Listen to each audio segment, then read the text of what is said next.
Hello, everyone. Welcome to Everything Arsenal. It's Aston Villa next. What a win against Luton last time out. We really needed that one, especially looking at the following day. Aston Villa beating Man City, Liverpool winning their game against Sheffield United as well. We really needed that win. Otherwise, we wouldn't have been top right now. And Aston Villa would have been looking for a win against us to go top above us. Aston Villa. I don't think we've ever faced Aston Villa like in this situation. Maybe sometimes we faced them. There's a time, remember, we faced them and they were trying to stay in the league or something, and they kind of confirmed their status in the league. I think 2020 or 2021 around that COVID season. If I'm not wrong, Trezeguet scored or something like that.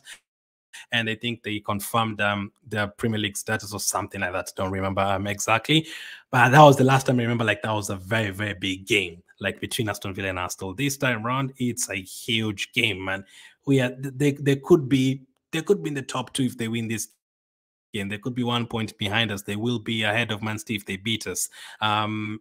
They could have done a week where they've beaten both Arsenal and Man City, which will be absolutely crazy for them.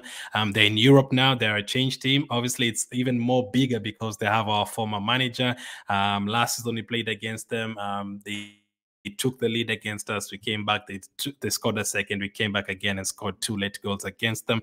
Emery would want to prove a point against us. Emiliano Martinez would want to prove a point against us as well. There's a time they were linked to Smith Rowe. Unfortunately, we won't see Smith Rowe. We are obviously linked to Douglas Luiz as well. If we win 5-0 and prove Douglas Luiz like, hey, listen, you can come here. If they beat us, Douglas Luiz would be like, listen, I don't have to leave Aston Villa for Arsenal. You're only 1 point behind them. We could be ahead of them next weekend.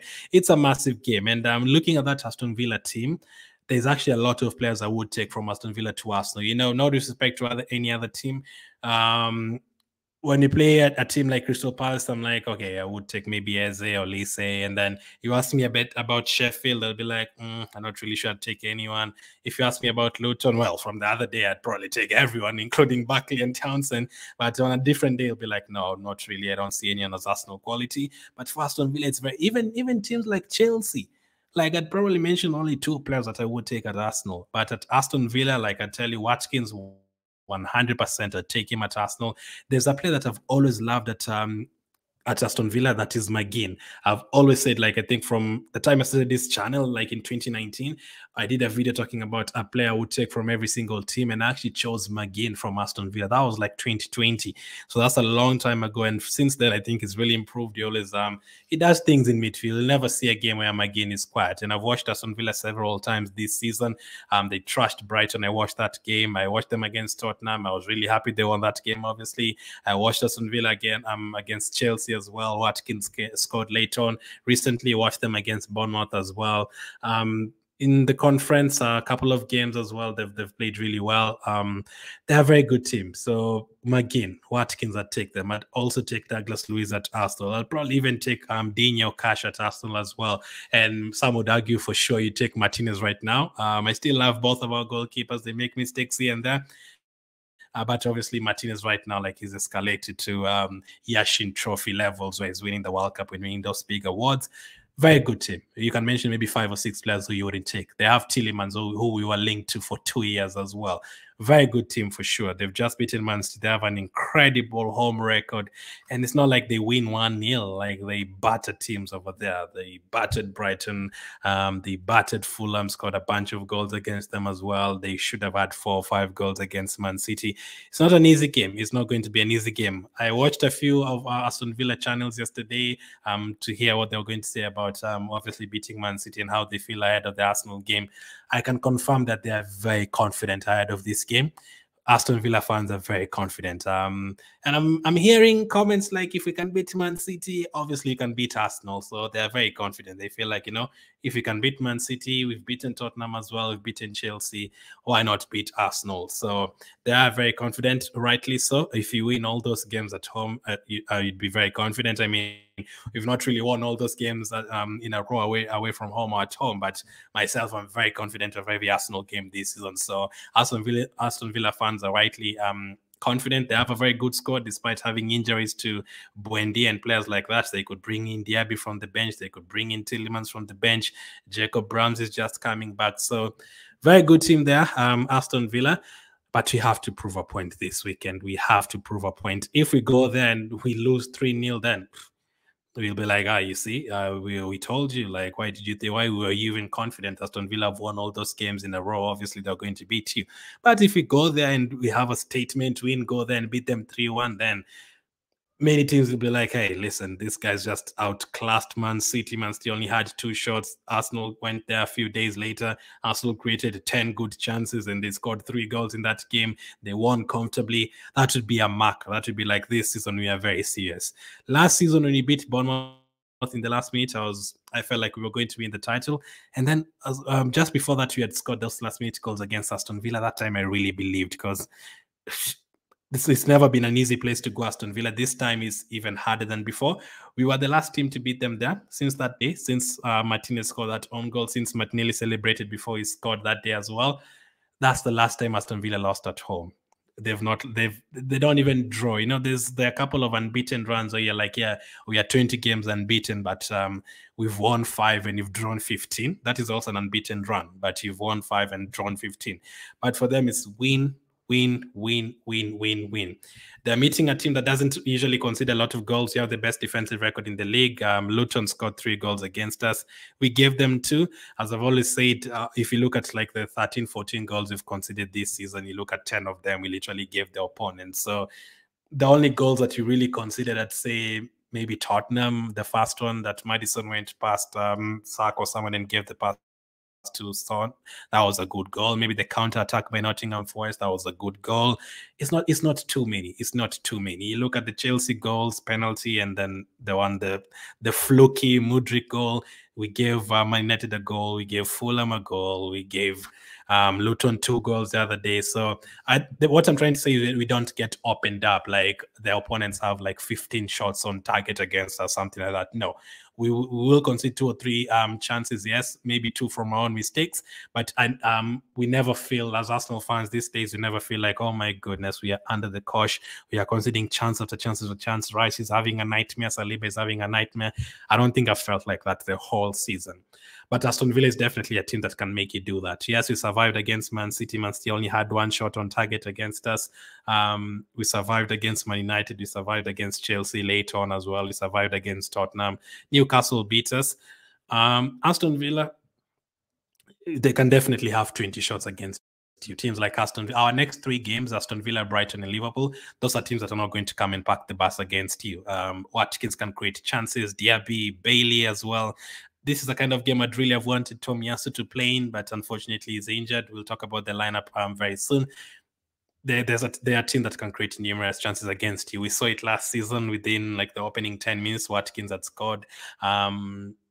Against right before after, I think Coutinho scored as well. In the second half, I think Ramsdale had one of his best games in national shirt when he played Aston Villa last season. He made an incredible save from Bailey.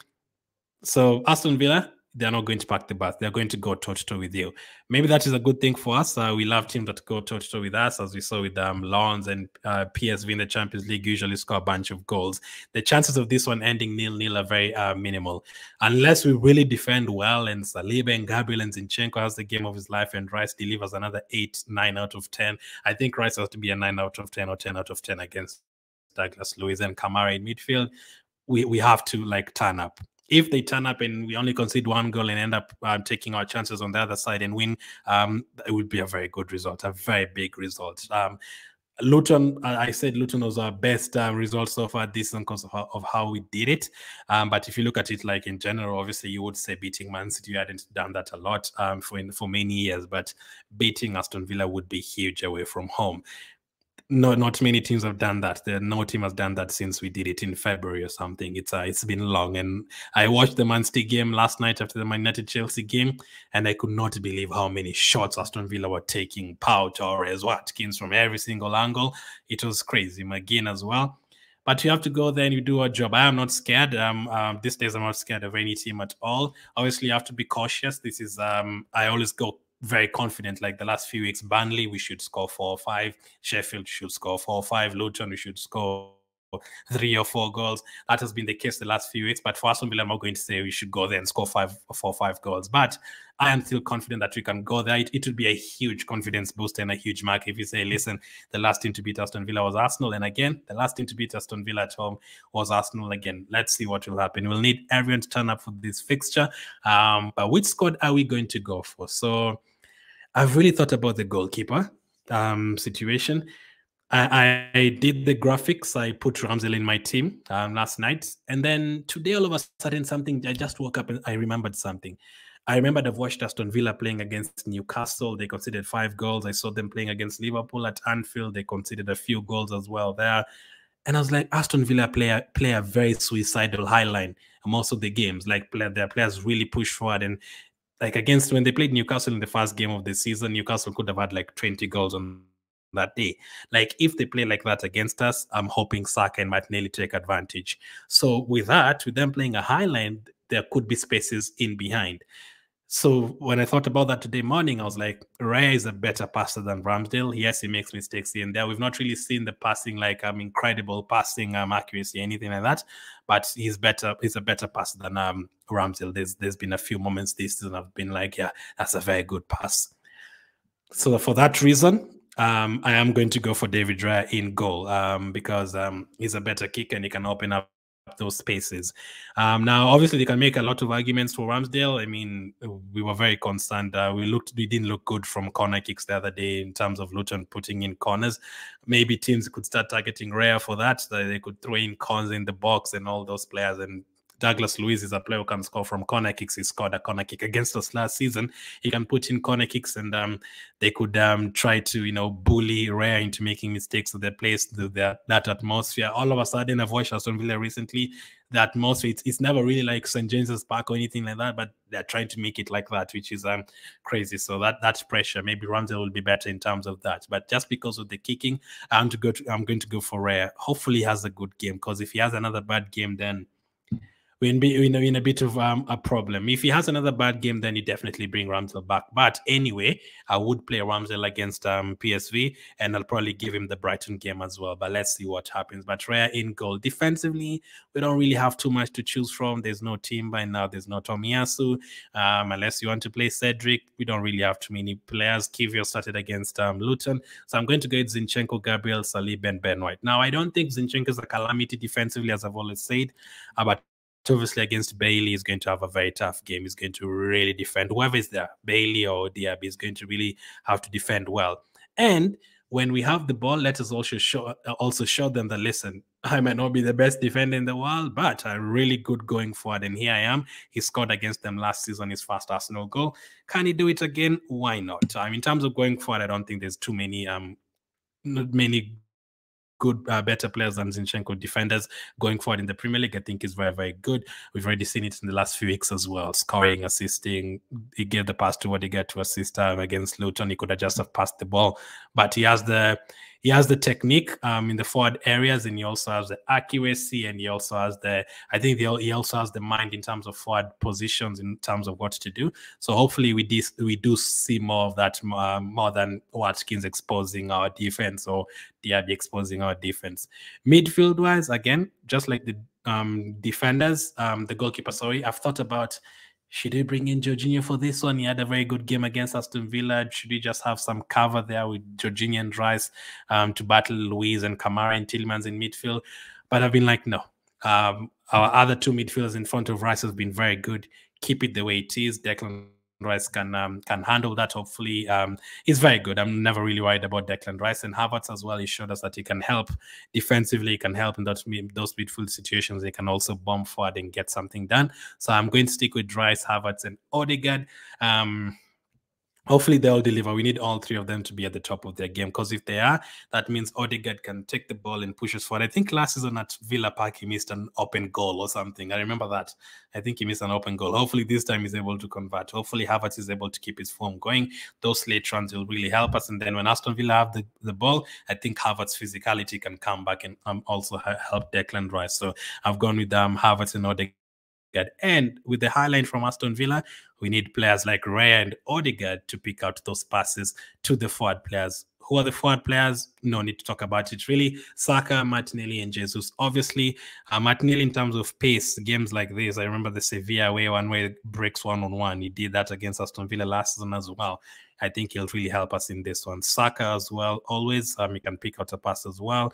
And then Gabriel Jesus has been absolutely incredible. He definitely starts for me as well in this fixture. I think Jesus missed this game last season. I think he was injured. I remember Nketiah starting, but that would be my starting lineup for this one. On the bench, Ramsdale, Kivio, Cedric, Elneny, Jorginho, Trossard, Nketiah, Nelson, Walters. I'm not expecting us to get the job done like by the 60th minute, 3-0, 4-0. That would be a miracle. And then you bring in other players. But no, in terms of control, if you have like a 2-1 lead or 3-2 lead, whichever it's going to be, then you can bring in Jorginho for a bit of control in midfield. Trossard can always come on as well for Jesus or Martinelli. These days, the thing is, I really want Trossard to play. I really want, from the bench, you can bring in Jorginho and Nketiah. But it's very tough to choose who you're going to take out. Like if this game is locked at 1-1 in the 60th minute, who do you take off? Especially if Saka, Odegaard cannot go off unless they're having a complete nightmare, because they have those moments like Odegaard's cross against Luton. He has that moment. He can do that. Havertz the other day, I couldn't really take him off. I didn't want him to go off. He didn't go off because he was playing really well. Jesus was playing really well against Luton. So you're left with either taking out Martinelli or Havertz. And if Havertz is playing well, you don't want to take off Havertz unless you're bringing in Jorginho to control the midfield and taking Rice to the number 8 position. If Partey was there, it would have been nice, but he's not. And then obviously someone like Trossard can only come on for Martinelli or Jesus, depending on how the game is going. Nketiah as well can always come in for Jesus, depending on how the game is going. So that would be my starting lineup. It's going to be very interesting. My prediction, you're going to find out very soon. Let me actually go to the predictions immediately. Very, very good game. I cannot wait for this match. It's going to be a big one. Obviously, you don't want to go there and lose 3-0 because you start imagining, okay, our next away game is away at Liverpool. You don't want to lose back-to-back away games. The position we are right now, 1, 2, 3, 4, 5. If you lose one game, you can look at City. City were top, I think, 2 weeks ago. Now they're 4th. Tottenham were top 3 weeks ago or 1 month ago, just before the international break. Tottenham were top. Now they've gone down outside the top 4. If you lose 2 games, if you lose to Aston Villa and Liverpool win, Aston Villa win, Man City catch up a bit, you could be down to 4th or 5th. So we want to keep the gap going. We've overturned, like Man City were ahead of us by like 4 points 3 weeks ago. Now we're ahead of them by 6 points because they've drawn 3 and lost. So we've switched how many points there. They've dropped 9 points and we've been able to switch that back in our favor. So let's hope they don't switch it back to their favor after the next 2 weeks. So Aston Villa, big game. Predictions. I didn't do a video for the predictions this week, but I did my predictions. I didn't really get any score spot on. Tottenham have not played yet. Everton have not played yet. I went for Wolves to beat Burnley 3-1. It was only 1-0. I went for Arsenal to beat Luton 3-0. We did score more than 3 goals, but so did Luton, and so I only got 1 point there. I went for Brighton to beat Brentford 3-2, but it was 2-1, not that far. I went for a 2-2 draw between Fulham and Nottingham. Fulham thumped them 5-0. I went for 3-1 Liverpool win. It was 2-0. I went for a 1-1 between Crystal Palace and Bournemouth. Bournemouth actually won. And then I went for Aston Villa, Man City 3-3. Aston Villa actually won. Man City 3. Man City didn't even have 3 shots, leave alone 3 goals. And then I went for 2-2 between Man United and Chelsea. Man United ended up winning 2-1. So let's go to this week's prediction. So here we go. So I've gone for Liverpool to beat Crystal Palace 2-1. That will take them top of the table before we play. So our game right away becomes bigger. I've gone for Brighton to beat Burnley 3-1. Burnley think will score. We're starting to see something here and there. Crystal Palace are not being good, so I expect Liverpool to win there. Brighton, I think 2 wins from the last 3 games. They also could have gotten a draw against Chelsea. They did lose to 10 men. They should have gotten something there. But I think they're back now with Mitoma and Pedro. I'm going to go for a 3-1. Man United, Bournemouth, they had 2-1, but Bournemouth are in really good form. Look at that. 1, 2, 3, 4, 5, 6. They've picked up 4 wins and a draw to the last 6 games. They're playing really well. I think they've also had like the most shots created the most chances like inside the box or something in the top 3 of that stat the last few weeks, which is incredible for a team like Bournemouth. And Man United conceded chances against Chelsea. Chelsea missed them. So maybe this time the likes of Solanke take their chances. So I have gone for a 2-2 draw between Man United and Bournemouth. Maybe Man United end up winning 2-1 or something. I would not be surprised if they win another big win for them. They've also been on good form. I think these are 2 of top 5 in terms of teams on good form. I've gone for Brentford to beat Sheffield 2-1. Sheffield now have a good manager, so maybe they bounce back here. They looked okay for a few moments against Liverpool in the first half, but Liverpool dominated. I've gone for Wolves 2, Nottingham 2. So Nottingham, I'm hearing rumors that if they lose, they're going to sack their manager, Steve Cooper, but that's his name, right? Steve Cooper. But I think they're going to get something for him. I think they're actually going to fight for him. The fans love him there. I'm not sure about recently, but I've always known the Nottingham fans to love Cooper. So I'm going to go for a 2-2 draw there. I've gone for Arsenal to beat Aston Villa by 2-1. I wanted to go for a 3-2, but considering Aston Villa Man City were 0-0 at halftime, maybe ours could be the same as well, or we could score fast 1-0 and then Aston Villa equalize and then we get another late one. Let's see. I've gone for Everton to beat Chelsea 2-1. I've gone for Fulham to draw with West Ham 2-2. Man City to beat Luton 3-1. I mean, Luton, I almost went for a Luton win. The way Luton played the other day, Luton is not an easy game at all. But I think Man City, they cannot just keep on drawing and lose. I mean, if they go and lose to Luton as well, then Arsenal and Liverpool have a huge chance to open up the gap, and Aston Villa as well now.